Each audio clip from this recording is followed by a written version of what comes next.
TTN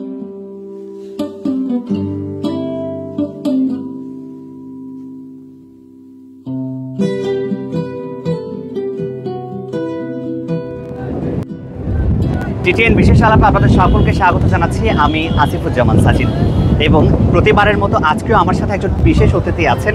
তাকে আসলে কি নিয়ে আমি বিশেষায়িত করব বা কোন এক্সাম্পলটা দিব আমি ঠিক বুঝতে পারছি না।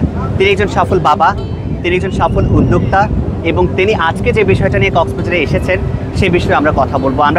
আজকে আমাদের অতিথি হিসেবে আছেন শুভাশিস ভৌমিক, যাকে সবচেয়ে বেশি আপনারা চেনেন বাপ কা বেটা কন্টেন্ট থেকে। আমরা প্রথমেই আপনার কাছে জানতে চাইবো বাপ কা বেটে নামটা আসার পিছনের গল্পটা একটু। আসলে এই গল্পটার পিছনের গল্পটা হচ্ছে, আমি আমার সন্তানকে নিয়ে মাঝে মাঝে এই কন্টেন্ট বানাতে ভালোবাসতাম। স্পেশালি আমরা গান পোস্ট করতাম এবং আমাদের কন্টেন্টে একটা ম্যাক্সিমাম সময় একই কমেন্টস আসতো, সেটা হচ্ছে বাপ কা বেটা। কনসেপ্টটা এরকম, আমাদের দেশে সবসময় যদি ছেলে বাবার লিগেসি মেনটেন করে, সেটা সবসময় মানুষজন এই প্রবাদ বাক্যটা বা এই ওয়ার্ডটা ব্যবহার করতে পছন্দ করে। সো ওখান থেকেই যেহেতু ম্যাক্সিমাম মানুষ আমাদেরকে কমেন্টসে এই ধরনের কথা লেখে, তাহলে মনে হলো আসলে এই নামটাই আসলে আমাদের ডিউটির জন্য অ্যাপ্রোপ্রিয়েট। আচ্ছা, ঋতুরাজ, যদি আমি ভুল না করে আপনার সন্তানের নাম ঋতুরাজ। আমরা দেখেছি যে কিছুদিন আগেই যে খবরটা পুরো বাংলায় ছড়িয়ে পড়েছে, ঋতুরাজ গিনেস বুক অফ ওয়ার্ল্ড রেকর্ডসে তার নাম এসেছে। এই নামের পিছনের যে কাহিনীটা যদি আমাদের একটু বলতেন। আসলে ওর লেখার শুরুটা, গল্প লেখার শুরুটা আসলে স্কুল থেকে। ও ওই স্কিলটা ডেভেলপ করেছে স্কুল থেকে। তো আমার কাছে মনে হয়েছিল কোনো বাচ্চা যদি কোনো ট্যালেন্টটা পায়, সেই ট্যালেন্টটাকে নারিশ করার দায়িত্ব প্যারেন্টসের। তো আমার কাছে মনে হয়েছিল, ওকে আমি শেয়ার করেছিলাম যে তুমি যদি লেখাটা কন্টিনিউ করে যাও, তুমি যদি ইনোভেটিভ কিছু লিখতে পারো, তাহলে আমি কোনো পাবলিশারের কাছে সেটা অ্যাপ্রোচ করে বই পাবলিশের জন্য আমি রিকোয়েস্ট করতে পারি।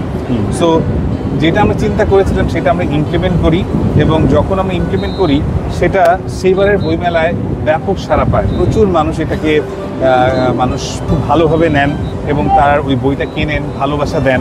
সেখান থেকেই সিরিজ বই আসলে ও ছাপানো হয় এবং তারপরেই আমরা দেখলাম পুরো পৃথিবীতে এর আগে এই রেকর্ডটা কারো ছিল না, যে সিরিজ বই রেকর্ডটা।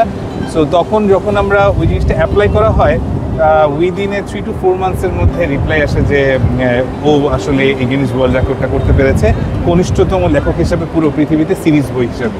বাহ, হ্যাঁ, খুব দারুণ। আমরা অভিনন্দন জানাই তাকে, যদিও সে এই মুহূর্তে আমাদের সাথে নেই।